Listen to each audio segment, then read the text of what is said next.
Hello' everyone, আজি আমি পঢ়িম হিট এক্সচেঞ্জাৰ। এতিয়া হিট এক্সচেঞ্জাৰত ডায়েগ্ৰামটো আগতে প্ৰথম চাই লোৱা। পেৰেল ফ্ল' বা পেৰেল ফ্ল' বুলি কয়, নতুবা কি বুলি কয়, কাৰেণ্ট ফ্ল' হিট এক্সচেঞ্জাৰ। তো এনেকৈ যাব, ইফালৰ পৰা ঠাণ্ডা পানী যাব, ইফালৰ পৰা গৰম পানী যাব। তো ঠাণ্ডা পানীটো ইফালে গৰম হৈ যাব আৰু গৰম পানীটো লাহে লাহে ঠাণ্ডা হৈ যাব। তো সেইটো কাৰণে গৰম পানীটো আৰু দুইটা ছেইম ডাইৰেকশ্যনত ফ্ল' হৈছে, হয়নে? In parallel flow heat exchanger, two fluids are moving in the same direction. তো হাই টেম্পাৰেচাৰটো এনেকৈ টেম্পাৰেচাৰ কমি যাব আৰু ল' টেম্পাৰেচাৰটো এনেকৈ বাঢ়ি যাব। সেইটোৱে। আৰু নেক্সট আছে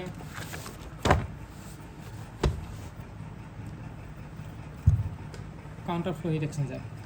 কাউণ্টাৰ ফ্ল' হিট এক্সচেঞ্জাৰটো হ'ব ইফালৰ পৰা ক'ল্ড ফ্লুইডটো যাব, ইফালৰ পৰা হট ফ্লুইড যাব। দুইটা ডাইৰেকশ্যনটো opposite. In counter flow' heat exchanger, two fluids are moving in opposite direction. তো সেইকাৰণে হট ফ্লুইডৰ টেম্পাৰেচাৰ এনেকৈ কমি গৈছে, ক'ল্ড ফ্লুইডৰ টেম্পাৰেচাৰ এনেকৈ বাঢ়ি গৈছে। বুজি পাইছে? এতিয়া নেক্সট ক্ৰছ ফ্ল' মানে হট ফ্ল'টো এনেকৈ যাব, ক'ল্ড ফ্ল'টো এনেকৈ এইটো ডাইৰেকশ্যনত যাব। সেইটো ক্ৰছ ফ্ল' বুলি কয়।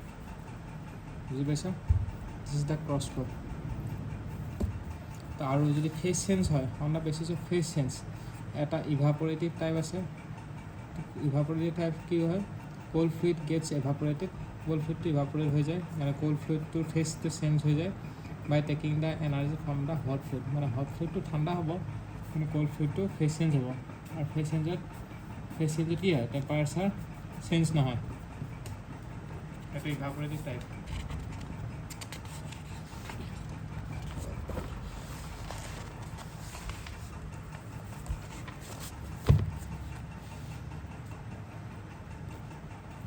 আৰু এটা কণ্ডেন্সাৰ টাইপ আছে। কণ্ডেন্সাৰ টাইপটো কি হয়? Hot fluid is condense and release latent heat of condensation which is absorb by the cold fluid. Condenser টাইপটো মানে কি হয়? Absorb by the cold fluid and gets heated. মানে তেনেহ'লে কি বুজাইছে? কণ্ডেন্সাৰ টাইপত হট ফ্লুইডটোৰ টেম্পাৰেচাৰটো চেঞ্জ নহয়, কাৰণ এইটো ফেজ চেঞ্জ হয়, কণ্ডেন্স হয়, আৰু ক'ল্ড ফ্লুইডটোৰ টেম্পাৰেচাৰটো বাঢ়ি যায়। যেনেকৈ তোমাৰ হট ফ্লুইডটো ফেজ চেঞ্জ হয়, ক'ল্ড ফ্লুইডৰ টেম্পাৰেচাৰটো বাঢ়ি গৈছে। তো এইকেইটাই কণ্ডেন্সাৰ আছে, এইকেইটাৰ ওপৰতে মানে চলি থাকে মানে। বুজি পাইছা? এতিয়া হিট এক্সচেঞ্জাৰ কি হয়? হিট এক্সচেঞ্জাৰ হৈ গ'ল, hit এক্সচেঞ্জাৰত analysis of parallel flow' heat এক্সচেঞ্জাৰৰ পৰা কৰোঁ। পেৰেল ফ্ল'টো ডায়েগ্ৰামটো বুজি পাইছে। হট ফ্লুইডটো এনেকৈ ঠাণ্ডা হয়, ক'ল্ড ফ্লুইডটো বাঢ়ি যায়, আৰু এই টেম্পাৰেচাৰ ডিফাৰেঞ্চটো কি হ'ব? ডেল্টা T1, আৰু এইটো টেম্পাৰেচাৰ ডিফাৰেঞ্চ ডেল্টা T2 হ'ব। তো কিউ এতিয়াতো heat Q is equal to MHCH TH1 minus TH2 which is equal to MCCC TC2 minus TC1 which is equal to কি হয়? C minimum delta T maximum, আৰু which is equal to UA LMTD। তো আমাৰ যোনটো hit transfer হয় এইটো মনত ৰাখিব লাগিব। MHCH MC ডেল্টা T মানে MC ডেল্টা T হয়, এইটো MC ডেল্টা T আৰু এইটো MC ডেল্টা T হয়। MC মানে যোনটো হ'ব এইটো C মিনিমাম হ'ব, ডেল্টা T মেক্সিমাম হ'ব, আৰু UA LMTD। আৰু LMTD মানে কি হ'ব? LMTD মানে delta T1 minus delta T2 divided by LN delta T1 divide by delta T2, সেইটো হয় LMTD। আৰু CP আৰু CV ফৰ ৱাটাৰটো ছেইম হয়, তাৰ ভেলুটো কি হয়? CP is equal two 4.18 kilo জুল পাৰ কেজি কেলভিন। বুজিছা? এতিয়া ডেল্টা T1 মানে কি হয়? ডেল্টা T1 মানে TH1 মাইনাছ TC1, আৰু ডেল্টা T2 মানে TH2 মানে TC2, আৰু M dot H মানে C are the mass flow rate of hot fluid and cold fluid. CH and CC are the specific heat of hot fluid and cold fluid. CH1 and C2 are the inlet and the outlet temperature of hot fluid and cold fluid, আৰু C1 and C2 are the inlet and the outlet of the hot fluid. C2 কি হয়? Capacity. এতিয়া heat capacity rate C is equal to M dot C, আৰু heat capacity ৰেচিঅ'টো কি হয়? Heat capacity ৰেচিঅ'টো মনত ৰাখিবলৈ C minimum divide by C maximum. তো যোনটো C মিনিমাম ভেলু হ'ব divide by C maximum value হ'ব। বুজি পাইছা? Analysis of counter flow' heat exchanger. Counter flow' heat exchanger যদি এনালাইচিছ কৰোঁ, Q is equal to MHCH delta TH1 is equal to MCCC delta TH2 UA LMTD।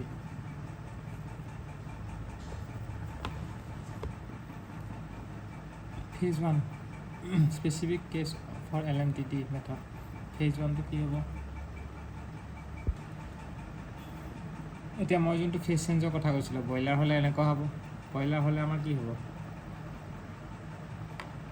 Phase change হ'ব broiler হ'লে তোমাৰ কোনটো হ'ব ইভাপোৰেশ্যন হ'ব ইভাপোৰেশ্যন হ'লে মানে তোমাৰ ঠাণ্ডা পানীটো ফেজ চেঞ্জ হ'ব এইটো হ'ব পেৰেৰেল এইটো হ'ব কাউণ্টাৰ এইটো পেৰেৰেল ফ্ল' এইটো কাউণ্টাৰ ফ্ল' আৰু কণ্ডেনচাৰৰ ক্ষেত্ৰত কি হ'ব কণ্ডেনচাৰটো গৰম পানীটো ঠাণ্ডা হ'ব তো ইয়াতে ডাইৰেকশ্যনটো দিয়া নাই হলত দি দিছোঁ এইটো পেৰেৰেল এইটো কাউণ্টাৰ ঠিক আছে তাৰপিছত তেনেহ'লে কিন্তু কি হয় ইন কেছ অফ ফেজ চেঞ্জৰ ক্ষেত্ৰত no need to check the direction of the flow' মানে কাউণ্টাৰ নে পেৰেৰেল সেইটো আমাৰ মেটাৰ নকৰে because LMTD parallel is equal to LMTD counter সেইটোৱে হয় ক্লিয়াৰ আৰু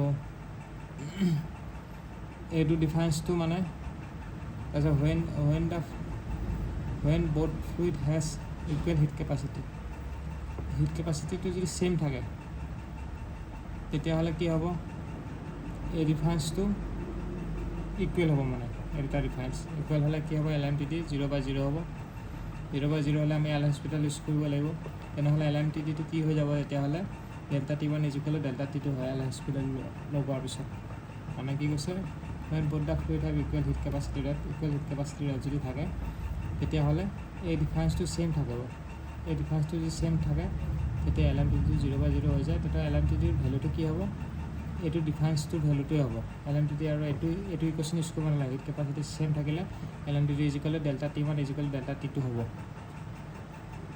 LMTD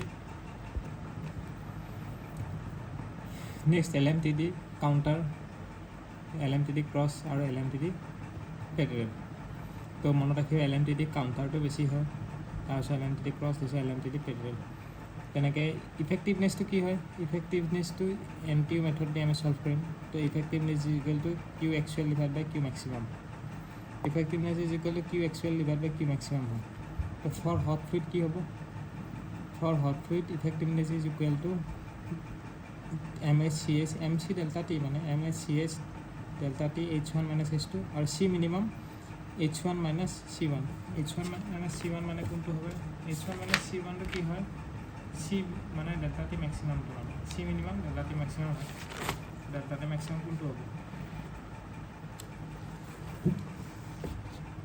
ডেল্টা T maximum টো এইটো হ'ব এইটো কিন্তু ডেল্টা T নহয় এইটো হ'ব H1 minus H2 delta T এইটোহে হয় আৰু H1 minus H2 হয় MC এনে ডেল্টা T বুলি কৈছোঁ কিন্তু ডেল্টা T নহয় MC H1 minus H2 আৰু MC C2 minus C1 আৰু C minimum delta T maximum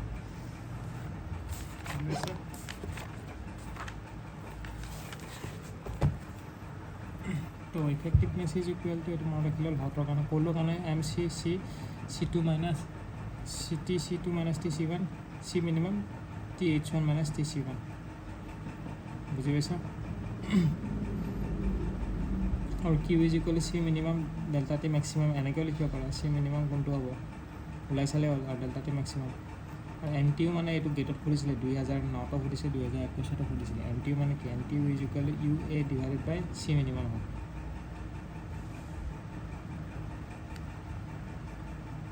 বুজি পাইছে UA divide by C maximum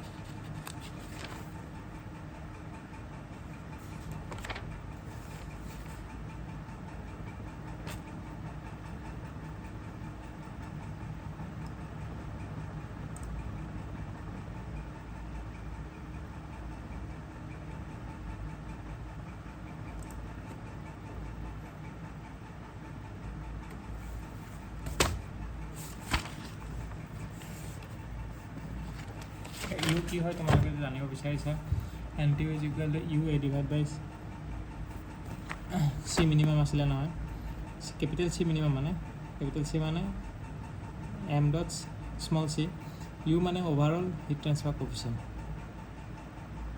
মনত থাকিব নহয় ইউ মানে ওভাৰঅল হিট ট্ৰান্সফাৰ কোএফিচিয়েণ্ট সেইটো ইউনিটটো হ'ল ৱাট পাৰ মিটাৰ স্কুৱেৰ কেলভিন সেইটো হয় watt per metre square kelvin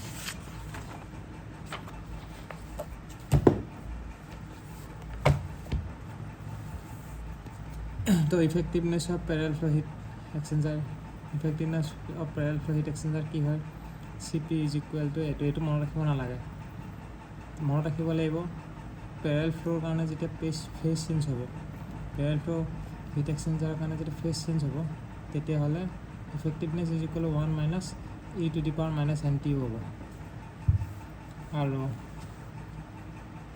ইফেক্টিভনেছ for counter flow' heat exchanger ক্ষেত্ৰত কি হ'ব ইফেক্টিভনেছ ফৰ কাউণ্টাৰ সেইটো মনত ৰাখিলে হ'ল effectiveness for counter is equal to কি হ'ব মানে counter effectiveness for counter flow' heat exchanger এইটো ফৰ ফেজ চেঞ্জৰ কাৰণে R2 0 হ'ব আৰু when both fluid had same heat capacity আৰু ভেলুটো 1 হৈ যাব তো এইটো যোনটো আমি ইউজ কৰিছোঁ ইফেক্টিভনেছ সেইটো মানে ফেজ চেঞ্জৰ কাৰণে নহয় এইটো আমি ফেজ চেঞ্জৰ কাৰণে পঢ়িছিলোঁ ই is equal 1 minus e to the power minus NTU সেইটো পেৰেল ফ্ল'ৰ কাৰণে এইটো আমি পঢ়িছোঁ যেতিয়া হিট কেপাচিটিটো ছেম থাকিব তেতিয়া কি হ'ব হিট কেপাচিটিটো ছেম থাকে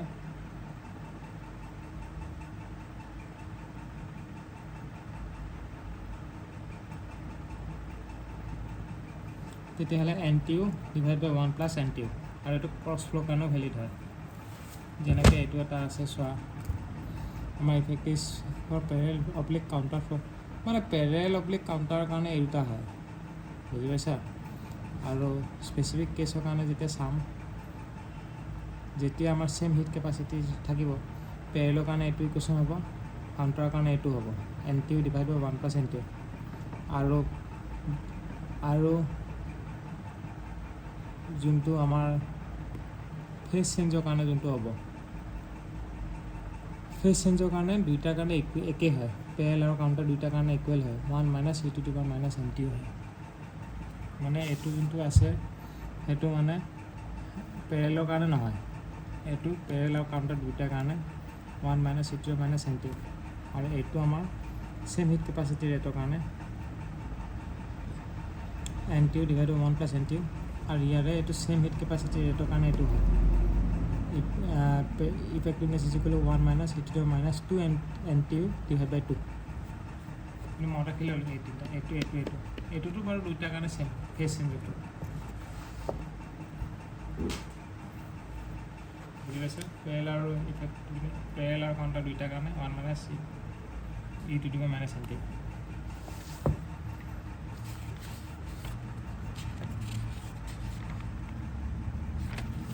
এতিয়া নেক্সট এটা নোট লিখিছোঁ এইটো ফৰ কাউণ্টাৰ ফ্ল'ৰ কাৰণে যদি আমাৰ হিট কেপাচিটিটো ছেম থাকে তেতিয়া আমি এনেকৈ লিখিলোঁ আৰু যদি হিট কেপাচিটিটো ছেম থাকে আমাৰ জানো কি হিট ট্ৰান্সফাৰটো ইকুৱেল হয় হট আৰু ক'ল্ডৰ কাৰণে তো heat loss is equal heat gain মানে তো আমি এই কুৱেশ্যনটো লিখিলোঁ তাৰপিছত যিহেতু এই দুটা ইকুৱেল এইটো কেঞ্চেল কৰাৰ পিছত আমি এইটো এনেকৈ লিখিলোঁ এইটো লিখাৰ পিছত আমি ইফালে লৈ গ'লোঁ C2টো ইফালে লৈ গ'লোঁ H2টো ইফালে লৈ গ'লোঁ তো আমাৰ হৈ গ'ল TH1 মাইনাছ TC2 আৰু TH2 মাইনাছ TC1 তো এইটো আমাৰ কি হৈ গ'ল θ1 মাইনাছ θ2 তো LMTD is equal to θ1 is equal to θ2 হয়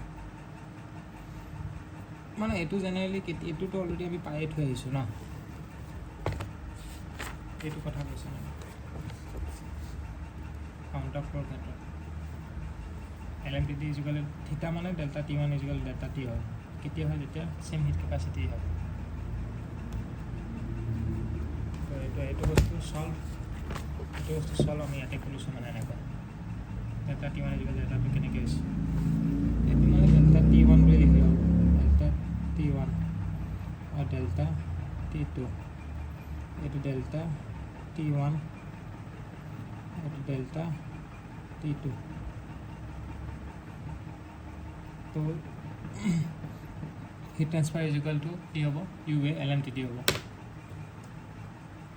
তো আমাৰ এইটো চেপ্টাৰ খতম। নেক্সট চাম।